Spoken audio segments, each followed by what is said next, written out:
Hello and welcome to Really Cool People, a podcast produced by Schweitzer Church. I'm your host, Jason Leininger. This is a place where we get to hear stories of really cool people.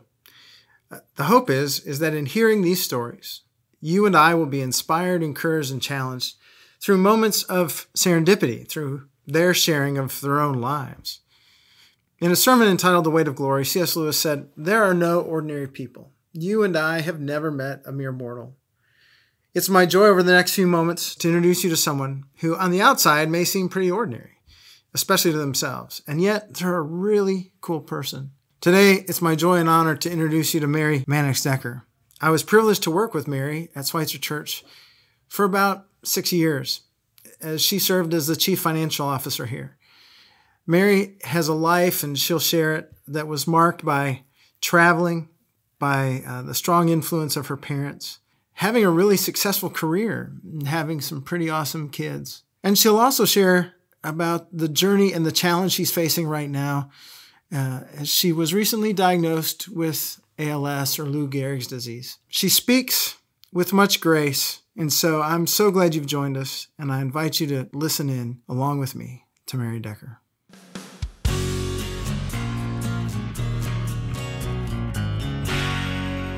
Well, today we're happy to welcome Mary Decker. So Mary, welcome, and let's start with your story. Thanks, Jason. I guess it makes sense to start from when I was young. I am the youngest of 4 children and was born in Tulsa, Oklahoma. Shortly after that, we moved to Houston, Texas, where we lived for 7 years. Traditional family, so with 4 kids, there was a lot going on. I grew up in a Catholic home, and those values were instilled in us from a very young age. And I would say my parents were on the liberal side of the Catholics, but very devoted. And it, I think, was formative for all of us in our family. The unique thing about my family, from the time I was 7, we moved about every 2 years for my father's job. He worked for Exxon his entire career, but every couple of years, we could pretty much count on it, we would move. And they were pretty big moves. We would move from Houston to New York. We lived overseas twice, back to Houston, kind of a circuit that we made. And I was the youngest, so I made every single one of those moves. I went to 3 different high schools, graduated from high school in Tokyo, Japan. And a question I often get, or I will tell that story and people will say, "Oh gosh, that must have been hard." It really wasn't hard. It was just the life I was used to, and I didn't know anything different. And I enjoyed the adventure of it. To this day, I enjoy change, loved living overseas. So to me, the moving was exciting. It was hard at times. You get used to kind of that first day of school where you're the new person. It's hard to change school districts like that and kind of stay on top of where you were, your strong areas of study and you're not so strong. But overall, I really enjoyed that. So we did that, graduated from high school in Tokyo. I came back to the United States and went to college in San Antonio, Texas at Trinity University. And I studied economics. My first job was in banking with the Federal Reserve Bank, and very interesting, and a lot of trivia and not so important facts I learned that I remember to this day. And after I was in banking, when I moved here to Springfield, I worked in local government. So we can go more to that later. Mm-hmm. I have 2 children, Christine and Jonathan. Daryl and I have been married 20 years, and with that marriage, welcomed 2 more kids. So we have a blended family, Sarah and David. And I have 2 wonderful son-in-law, daughter-in-law, one of each, Nathan and Maddie, and 2 grandchildren, Eleanor and Bennett. So the family I started out with of 2 has grown, and that has been a real joy. Daryl and I were married 20 years ago. I think it surprised many people when we got married. If you know Daryl and you know me, you know we have probably different political views. Let's just say we don't use the same news sources.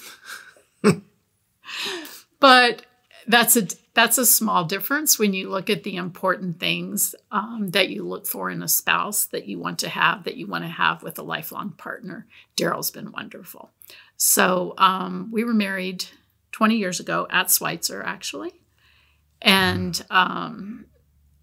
it has been a wonderful 20 years. I started to say I kind of switched from banking in my career to local government and finance. And I really enjoyed that. It was where I spent most of my career. I'm one of those people that likes numbers. And I tell people numbers tell a story.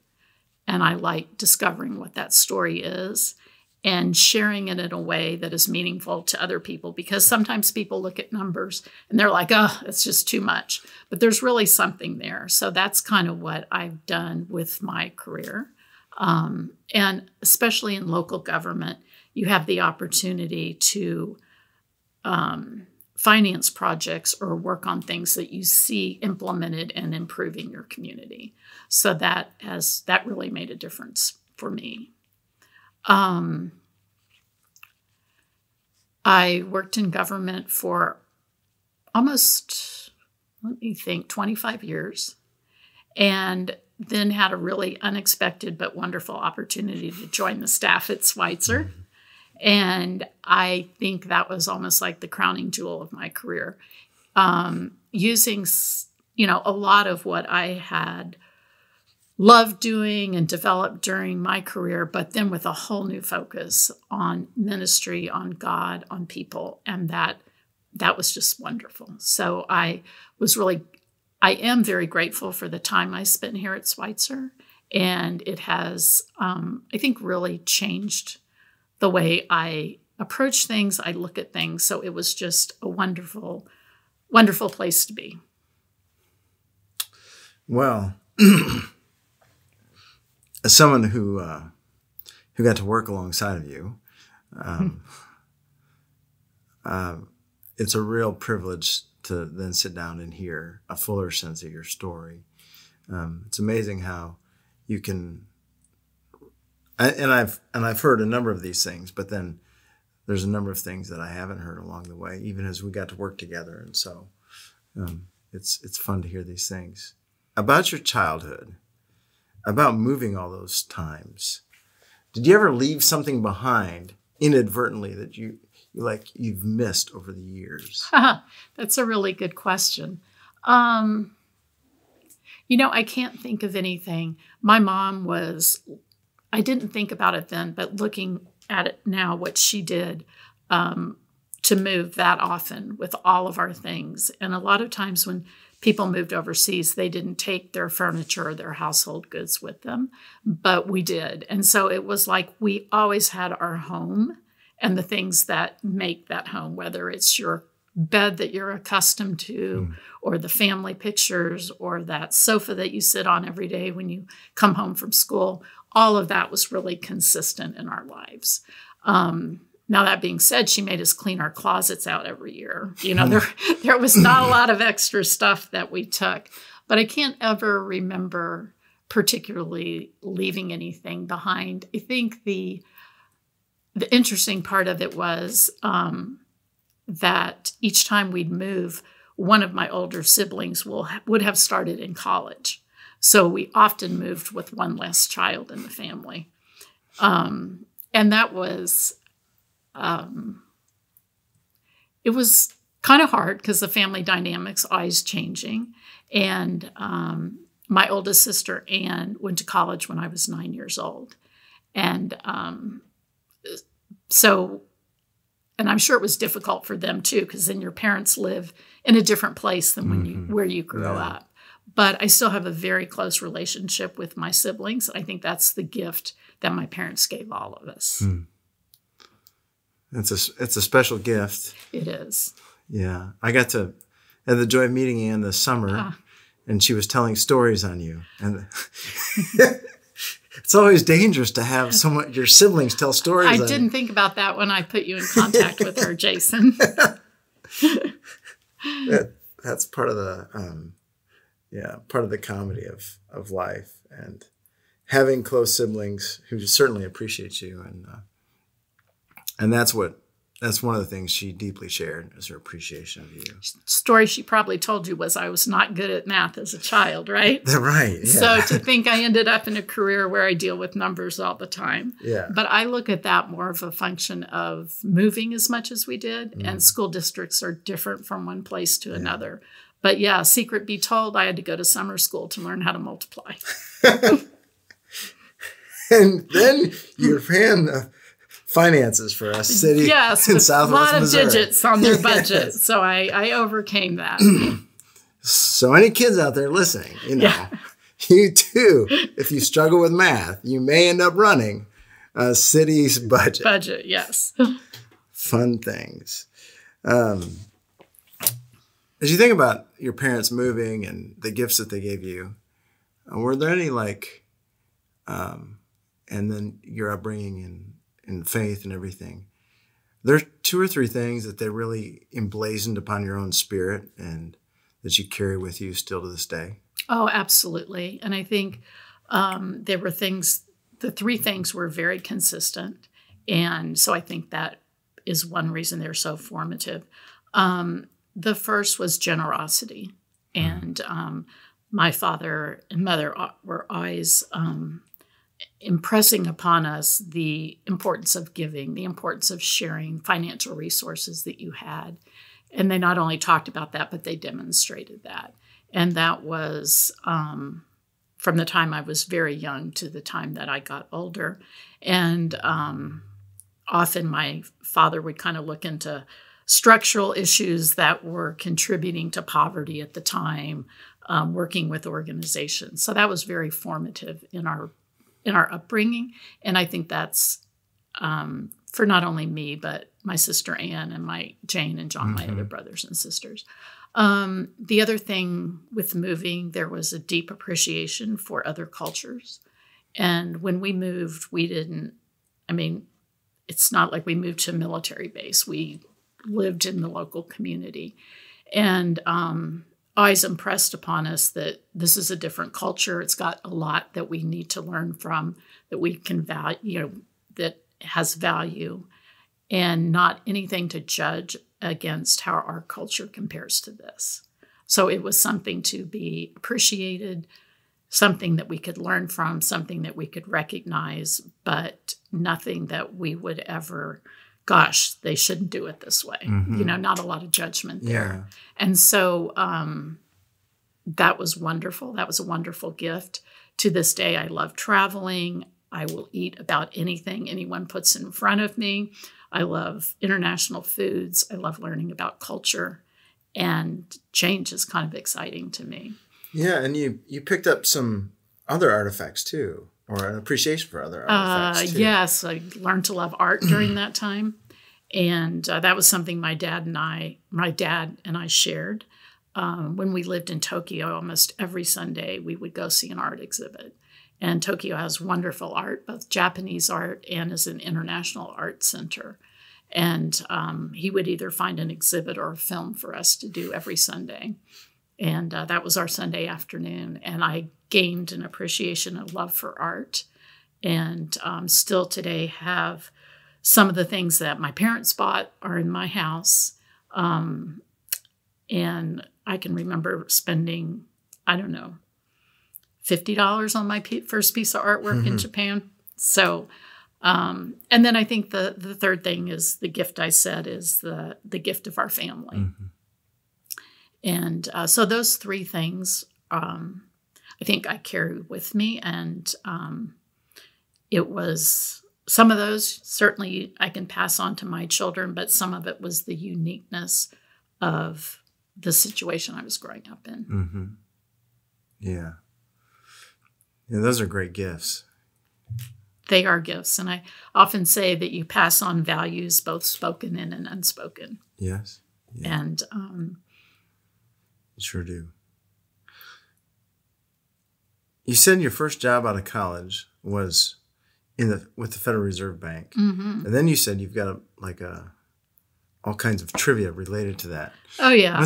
What are a few trivia points about the Federal Reserve? You know, each Federal Reserve Bank has a number.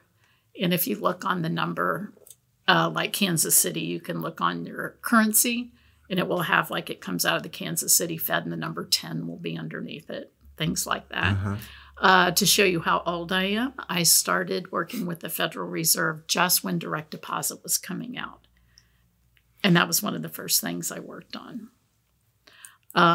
Used to know how you could pick up a piece of money and determine if it needed to be shredded or not. What's the determining factor on that? Well, you can see through it and if it, has any body left in it. Okay. And that was back in the day when currency was much more prevalent. But, and then I certainly spent plenty of time reading those Federal Reserve economics newspapers. So that was the geek thing about it. When did you stop reading the Federal Reserve economics papers? I really haven't stopped. Oh, man. Really never have. I still like to look at them.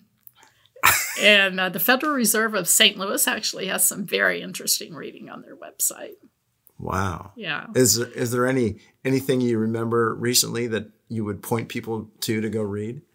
Not recently. I read them a lot when I worked for the city and trying to forecast what the future looked like because the city here is very dependent on sales tax. Uh-huh. So, but actually my very first job was lifeguarding and teaching swimming lessons. Wow. Yeah. Figured out I started teaching swimming lessons when they had Red Cross free lessons at the neighborhood pool. Okay. And I figured out if I did that, there would be 1 or 2 or 3 parents that would then want private lessons for their kids. So I would say it wasn't truly a volunteer activity.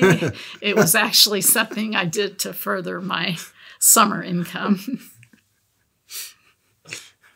That's one of the things I always appreciate about you, Mary. When you were working on staff here, you'd find some extra revenue or some extra money somehow. And so that goes back a long ways. It goes back a ways.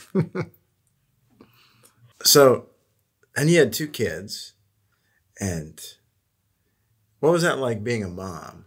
Like having a career and being a mom? Yeah, it was challenging. My 2 kids are 21 months apart. And so very close. I was married at the time to someone who traveled, so I was at home a lot with the kids. And we lived south of Ozark. I worked in Springfield and had a 45-minute commute to work. So my life was really busy. And I look back on those times and think that I would do it differently now. I think maybe all of us, when we look back on parenting things, would do that a little bit differently. And my daughter or son, sometimes Jonathan or Christine, will ask me about something. And I'm like, honestly, I just don't remember. It was so busy and I was so tired. And that is one thing when I look at my kids and their spouses, I think this generation is much better about boundaries about where work stops and family life starts. And I didn't really have those. And I'm,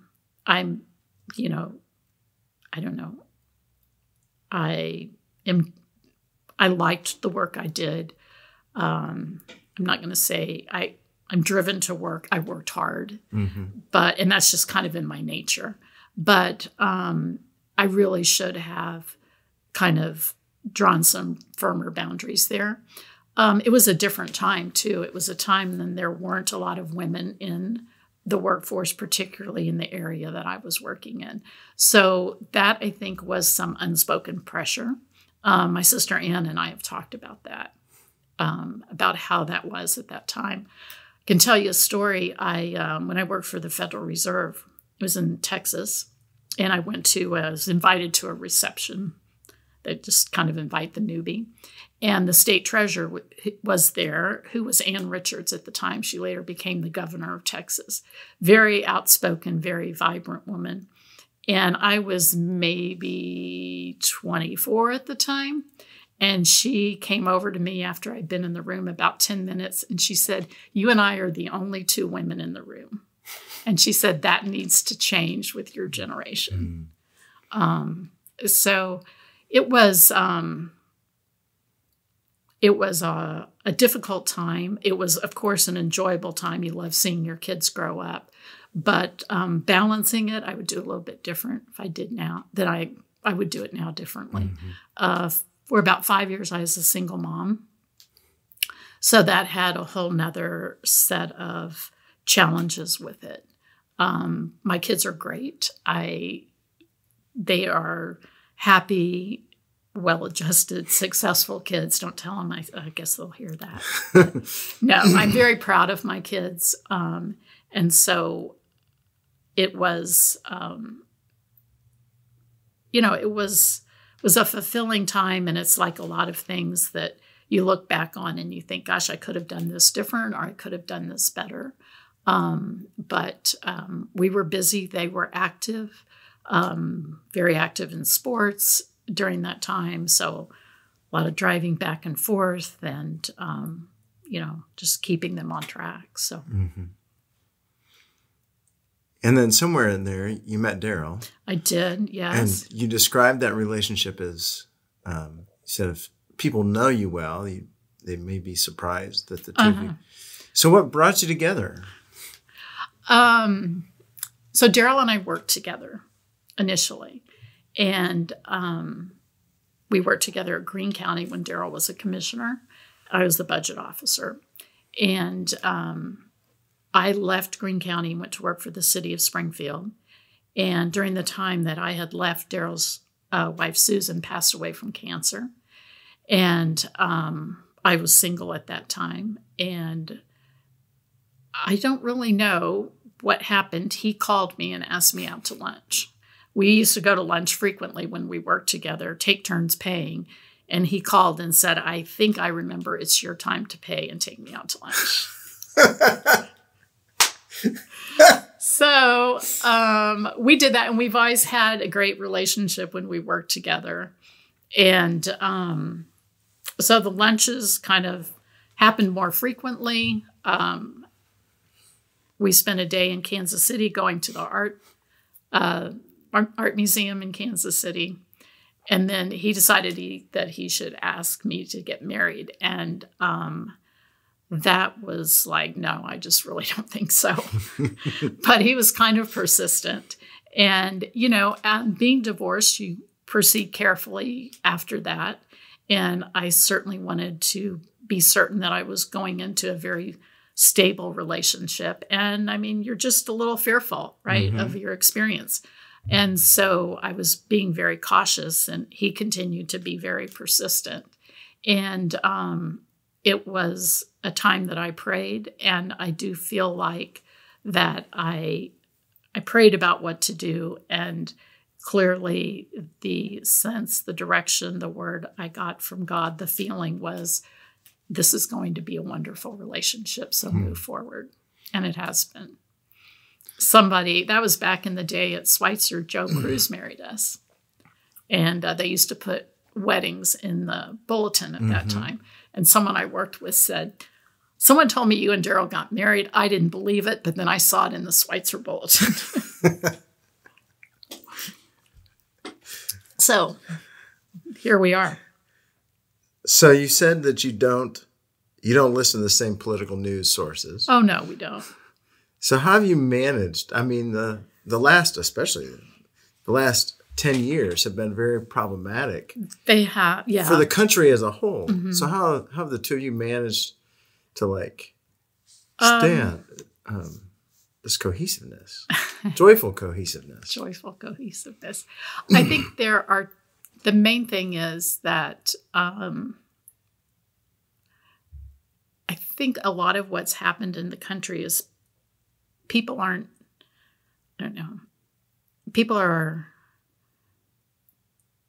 kind of struggling here on what that might be. People don't feel like, I'm going to retract here. Daryl and I have our differences. We respect each other, and even though we have those differences, we don't. I mean, who Daryl votes for president is not going to affect how much I love him, and we can have those discussions. I think on some of the key issues we agree, but it's not a sense of one of us has to keep arguing till the other one sees their point. It's like those are differences. And I think when we talk about how, our faith, how we believe it's important to be civil and listen to each other, that it's okay to have differences. He doesn't have to think like I think. But at the end of the day, that doesn't make any difference on how we treat each other, or what we do together, or what kind of friends we have. Differences make up our world, and they make variety, and that's beautiful. And I've learned some things from him, and he's learned some things from me, and some of those viewpoints have changed over time, but it isn't what defines us. What defines us is our love for each other. Yeah. You've spoken some about your faith in lots of different places, and talked about how you're born into a Catholic family, and how did that, and for all of us, I mean, regardless of what kind of branch of the church we are born into, the faith that's around us has to become our own. What was your faith journey like? I remained Catholic up until my 40s. My children went to the Catholic schools here up through middle school. And I said my parents were kind of the liberal Catholic side. My father was always sending me things to read and different things like that. And so it was a very active faith. When I got divorced, I did not feel welcome in the Catholic Church at all. Some of that was unspoken, and some of it was spoken. And I really felt abandoned by that. And it was also about the same time that the tragedy of priests molesting children was going on. And I felt like those priests were a little bit more welcome in the church than the welcoming I was feeling. And so that just left a very bad and taste in my mouth. So for a while, I just stayed away. And then I thought, no, I need to get back into the faith. And I started visiting other churches. And when I did that, and finally landing here at Schweitzer, I really felt like my personal relationship with God increased tremendously. And it was always there. And I always felt like I was seeking more. But once I made that decision to start looking at other faith communities and really kind of working on that personal relationship with God, I just had so much growth. It's even hard to describe. So much growth, so much more, a more, vibrant prayer life, a more daily prayer life. I kind of say this jokingly, but Catholics don't deal with the Bible a lot. If you go into Catholic church, they have specific readings that they go through on a 3-year cycle. So, just discovering scripture was such a wonderful experience, and what a treasure that I really don't think I would have known otherwise, not to the extent that I do now. And it's still a learning experience. Yeah. So my father's words for me were that I'm sorry you're not going to be a Catholic, but wherever you are, be a good, active person in your community. So, the beautiful thoughts from your dad. From an old Notre Dame guy, that was probably big. So,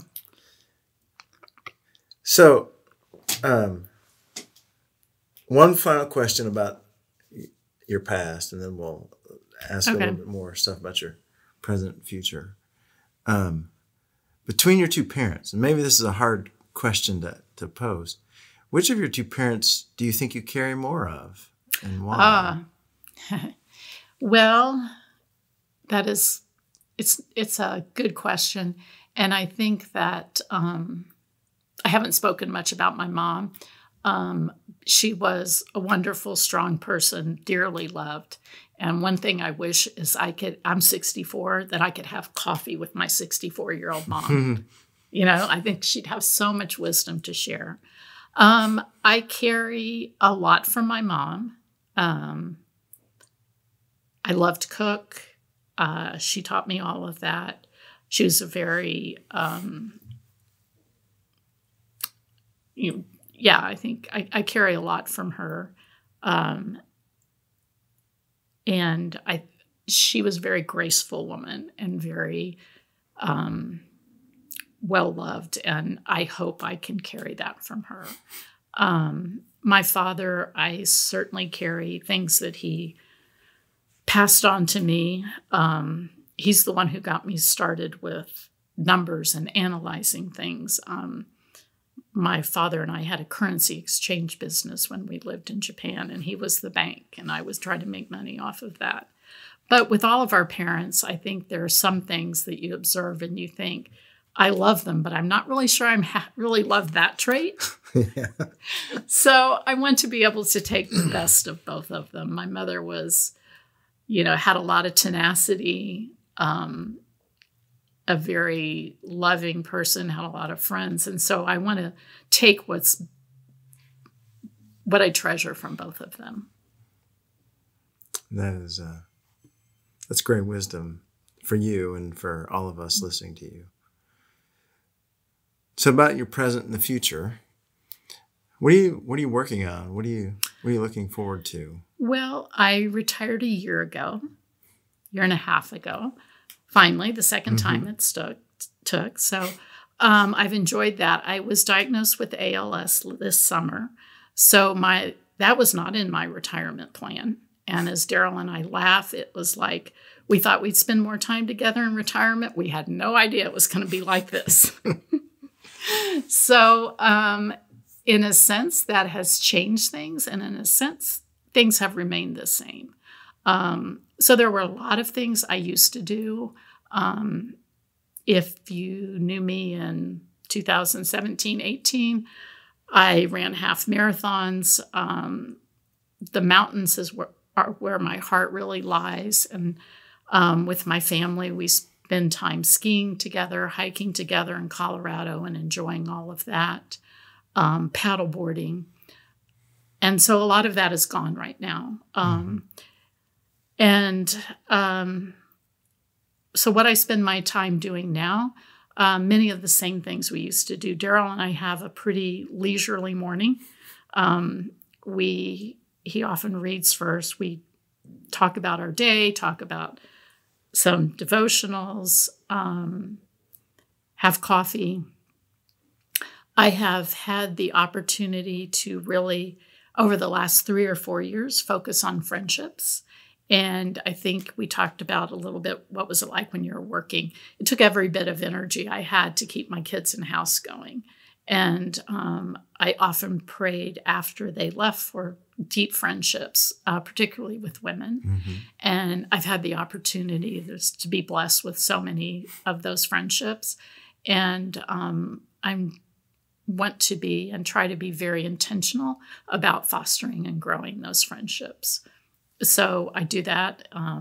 Now I spend time. Some of my friends many of them are great about coming over to our house, to still go out to coffee, go out to lunch, try to get out of the house. We're traveling. We do it a little bit differently. I went car hiking for the first time to see the aspen. If you haven't done car hiking, you can really cover a lot of ground. So, and honestly, just dealing with ALS and learning about it takes time. And it's not a common disease, so I don't have a friend I can call up who dealt with this. And so learning about that and just the modifications that need to be made in your life have taken time.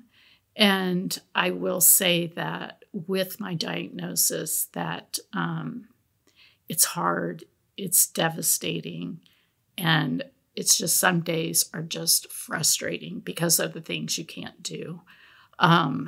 But there is so much joy when I look back at the blessings I have in my life.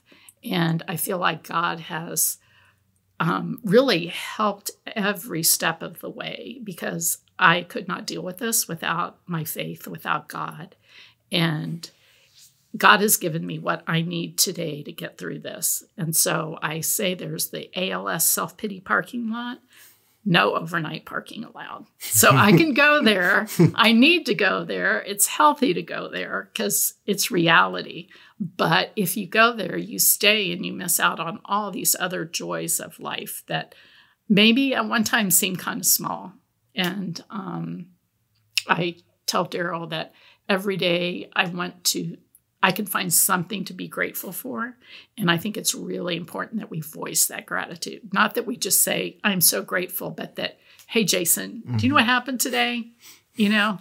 So that's kind of where I am now. Things are different. Still connecting with family a lot. And that has been great, connecting with friends. And Daryl has the brunt of the housework now, so we've learned to do things a little differently. But, you know, it's just where we are right now. We can't change it. And you can't put your head in the covers and hope it doesn't go away. So life's a little different, but, you know, so much of it's the same.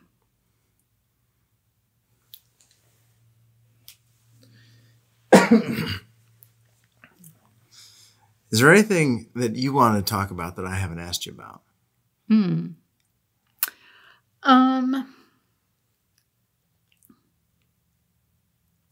I think that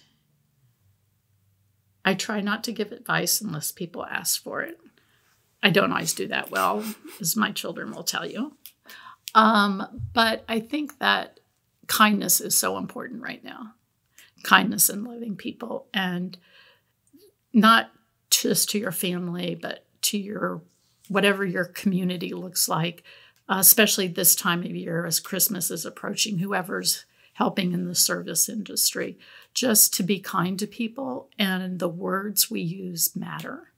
And I want people to think about that and focus on that. And look for that gratitude in life. Look for those blessings that God has given you. I mean, there have been so many that God teed up for me to where I am right now. And look for those, and don't just recognize them, but don't overlook them, but share them with others. And